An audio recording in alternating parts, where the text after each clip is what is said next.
Hello friends, welcome back to RGM online classes. RGM education YouTube চ্যানেলের রোজ রাত 8টার special subject wise live mock test ক্লাসে তোমাদের সকলকে জানাই স্বাগত। আমাদের এনভায়রনমেন্টাল সায়েন্স থেকে যে ক্লাসের পার্টটি শুরু হয়েছে সেখানে আছে ক্লাস নাম্বার 7-এ আমরা আলোচনা করব ভারতের বিভিন্ন রকমের জীব বৈচিত্র্য সংক্রান্ত তথ্য নিয়ে। প্রত্যেকটি প্রশ্নের সাথে তোমরা 4টি করে এমসিকিউ অপশনস পাবে, অর্থাৎ মাল্টিপল চয়েস টাইপ অপশনসগুলো পেয়ে যাবে। তার মধ্যে থেকে যেটা সঠিক উত্তর বলে তোমাদের মনে হবে সেটা তোমরা নিচে কমেন্ট করো এবং তারপর আমার দেওয়া অ্যান্সারের সঙ্গে সেগুলো তোমরা কনফার্ম করে নিও, ঠিক আছে? তো আজকের সাথে যে প্রথম প্রশ্ন রয়েছে ভারতের জীববৈচিত্র্য কোন ধরনের, বা ভারতে যে জীববৈচিত্র্য রয়েছে সেটা কী ধরনের জীববৈচিত্র্য? আলফা বৈচিত্র্য, বিটা বৈচিত্র্য, গামা নাকি ফাই বৈচিত্র্য? দেখো, সঠিক উত্তরে যাওয়ার আগে আমাদের জানতে হবে যে আলফা, বিটা, গামা এই যে জীববৈচিত্র্যগুলোর কথা বলা হচ্ছে এগুলো আসলে কী। সবার প্রথমে যদি আলফা বৈচিত্র্য বা আলফা জীববৈচিত্র্য বলি, তাহলে এখানে বলা হয়েছে যে একটি একই বাসস্থান বা একটি নির্দিষ্ট অঞ্চল বা একই বাসস্থান বিশিষ্ট কোনো জীবদের বৈচিত্র্য থাকলে সেটাকে বলা হবে আলফা বৈচিত্র্য। বিটার ক্ষেত্রে কি বলা হয়েছে? বিটা হচ্ছে কোনো সংলগ্ন এলাকা বা ইকোটন অঞ্চল। এটাকে ইকোটন অঞ্চল আমি লিখে রাখছি, ইকোটন অঞ্চল বা সংলগ্ন এরিয়া। গামা বৈচিত্র্যটা কি? গামা হচ্ছে সমগ্র ভৌগোলিক অঞ্চলের মধ্যে যে জীববৈচিত্র্য থাকে সেটাকে গামা বৈচিত্র্য বা গামা জীববৈচিত্র্য বলা হয়। তো গোটা ভারতবর্ষ যেহেতু বলছে, তাহলে সেখানে নিশ্চয়ই একটি সমগ্র ভৌগোলিক অবস্থানের কথাই বলা হচ্ছে, সম্পূর্ণ ভারতের ভৌগোলিক অবস্থানের কথাই বলা হচ্ছে। সে কারণে এটি হয়ে গেল অপশন নাম্বার সি, গামা বৈচিত্র্য। এবং তোমরা বাকি দুটোকেও মনে রাখো, কারণ আজকের যে ক্লাসটি রয়েছে সেখানে আলফা বৈচিত্র্য, বিটা বৈচিত্র্য, গামা বৈচিত্র্য এই নিয়ে কিন্তু এরপরও আরও অনেকগুলো প্রশ্ন রয়েছে। নেক্সট প্রশ্নে চলে আসবো। প্রশ্ন নম্বর 2-এ বলা হয়েছে জীব বৈচিত্র্যের সুপার মার্কেট বা জীব বৈচিত্র্যের বড় বাজার বলতে কি বোঝা হয়, বা বলতে কি বোঝানো হয়েছে? সুপার মার্কেট বা বড় বাজার, মাটিগাড়া বাজার, হাতিবাগান বাজার, জলাভূমি নাকি তিস্তা বাজার? সঠিক উত্তর কি হবে? এই প্রশ্নের সঠিক উত্তর হবে অপশন নাম্বার সি, জলাভূমি। কারণ এখানে সবথেকে বেশি পরিমাণে জীব বৈচিত্র্য লক্ষ্য করা যায়, মানে ভ্যারাইটি, বিভিন্ন স্পেসিসের এখানে জীব লক্ষ্য করা যায়। তারপরে আসবে প্রশ্ন নম্বর 3, রামসার ক্ষেত্র। রামসার ক্ষেত্র বলতে কি বোঝানো হয়েছে? মনোভূমি, জলাভূমি, মালভূমি, সমভূমি? কী হবে সঠিক উত্তর? এই প্রশ্নের সঠিক উত্তর হবে অপশন নাম্বার বি, জলাভূমি। এই জলাভূমিকে আবার অনেকগুলো ভাগে ভাগ করা হয়। তার মধ্যে রয়েছে মার্শ, ডেল্টাস, প্রবাল দ্বীপ, বিলাবংশ, লেগুন, অগভীর সমুদ্র, বগ, হ্রদ ইত্যাদি। এগুলো সমস্তটাই হচ্ছে জলাভূমি এবং জলাভূমির বাস্তুতন্ত্রের বা জলাভূমির যে ইকোসিস্টেম রয়েছে সেটার উদাহরণ। পরের প্রশ্নে আসবো, ন্যাশনাল ওয়েস্টল্যান্ড ডেভেলপমেন্ট বোর্ড। এখানে ওয়েস্ট মানে যেটা বর্জ্য পদার্থের কথা বলা হচ্ছে, ন্যাশনাল ওয়েস্টল্যান্ড ডেভেলপমেন্ট বোর্ড, যেটাকে অ্যাব্রিভিয়েটেড ফর্মে লেখা হয় NWDB, national wasteland development board, ঠিক আছে?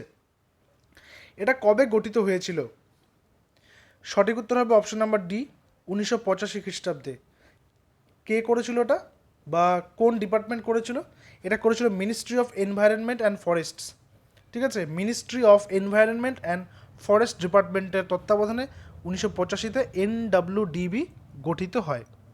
নাম্বার 5-এ সামুদ্রিক জাতীয় উদ্যান। এখানে 4টা অপশন দেখতে পাচ্ছ, মান্নার, প্যাংগং, হিসাব আর পারমাদান। এর মধ্যে সামুদ্রিক জাতীয় উদ্যান কোনটি? সঠিক উত্তর হবে অপশন নাম্বারে মান্নার। কোথায় রয়েছে?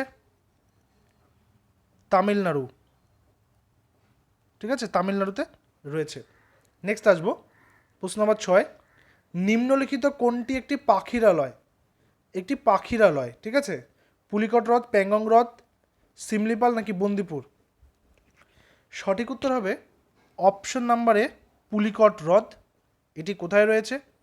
এটি 1976-এ অন্ধ্রপ্রদেশে কিন্তু তৈরি হয়, ঠিক আছে? নেক্সট আসবো নাম্বার 7, নিম্নলিখিত কোনটি IUCN এর মতে সুরক্ষিত বনভূমি বা প্রোটেক্টেড ফরেস্ট? সুরক্ষিত বনভূমি, যেটাকে সংরক্ষিত বনভূমি বলা হয়ে থাকে। তার আগে জানতে হবে IUCN এর ফুল ফর্মটা কি। আই হচ্ছে ইন্টারন্যাশনাল, ইউ হলো ইউনিয়ন, ফর সি হচ্ছে কনভার্সন, কনজারভেশন, আর এন হচ্ছে nature, international union for conservation of nature. তো এখানে বলা হয়েছে নিম্নলিখিত কোনটি IUCN এর মতে সংরক্ষিত বনভূমি বা প্রোটেক্টেড ফরেস্ট নয়?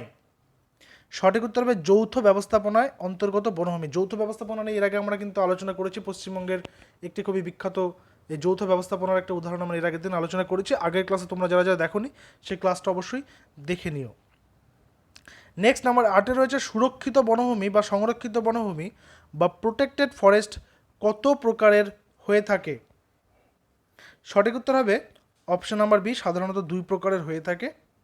এক্ষেত্রে উল্লেখ্য যে 1927 খ্রিস্টাব্দে 1927-এ যে ভারতীয়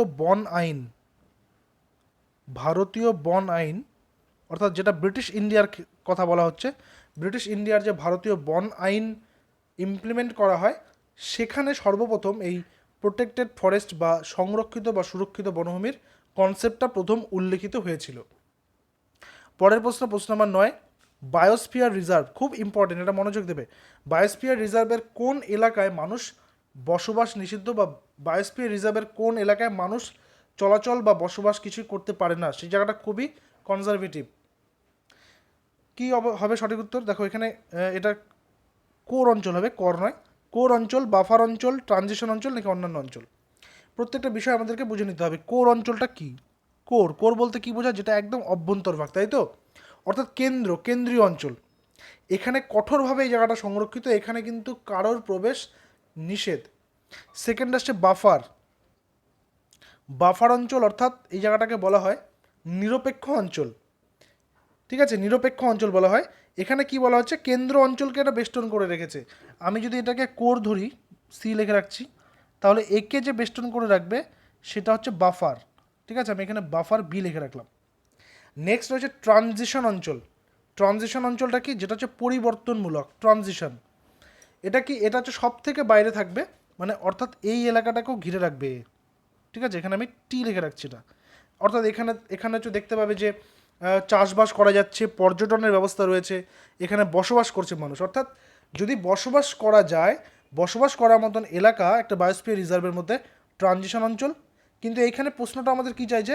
বসবাস করা একেবারে নিষিদ্ধ, অর্থাৎ এটা হচ্ছে কোর অঞ্চল। অপশন নাম্বার এ হবে আমার এখানে সঠিক উত্তর। আশা করি বায়োস্ফিয়ার রিজার্ভের কোর অঞ্চল, বাফার অঞ্চল এবং ট্রানজিশন অঞ্চল সম্পর্কে আর কোনো সমস্যা তোমাদের নেই। পরের প্রশ্ন দেখো, প্রশ্ন নম্বর 10। প্রশ্ন নম্বর 10-এ বলা হচ্ছে রেণু বা পোলেন সংরক্ষণ করে জীবের কোন বৈচিত্র্য রক্ষা করা যায়?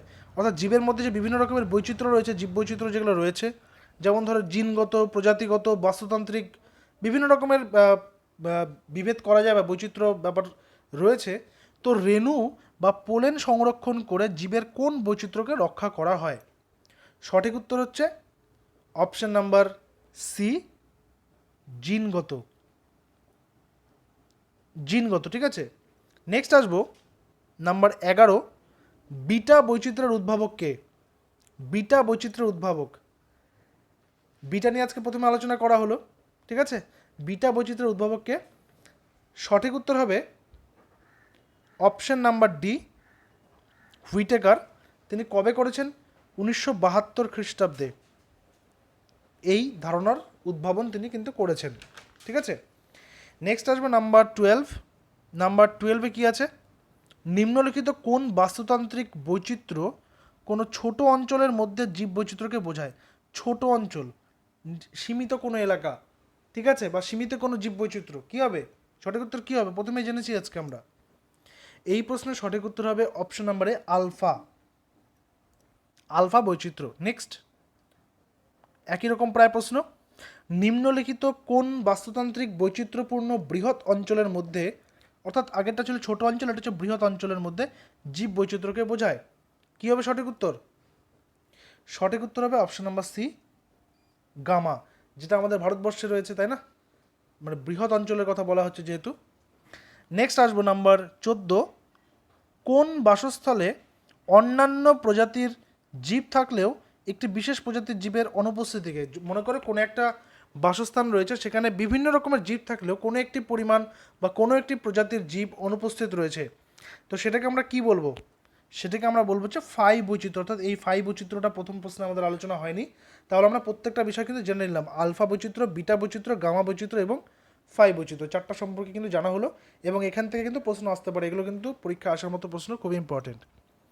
নাম্বার 15তে আসবো, আমেরিকা থেকে ভারতে গম আমদানি করার সময়, অর্থাৎ যখন মনে করো যে বিভিন্ন রকমের সবুজ বিপ্লবটা যখন হচ্ছিল, সবুজ বিপ্লব হওয়ার সময় তো বিভিন্ন রকমের উচ্চ ফলনশীল বীজ বিদেশ থেকে আনা হয়েছে, সে সময় আমেরিকা থেকে গমের আমদানি করা হয়।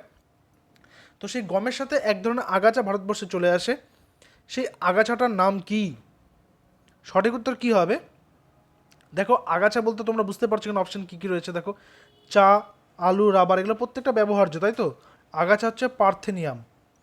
এটা সাধারণত এই বর্ষা ঋতুতে উৎপাদিত হতে দেখা যায়, এবং এই গাছের যে গন্ধ রয়েছে বা এই গাছের যে ঘ্রাণ রয়েছে, সেটা সুস্থ মানুষেরও শ্বাসকষ্টের কারণ হয়ে দাঁড়াতে পারে।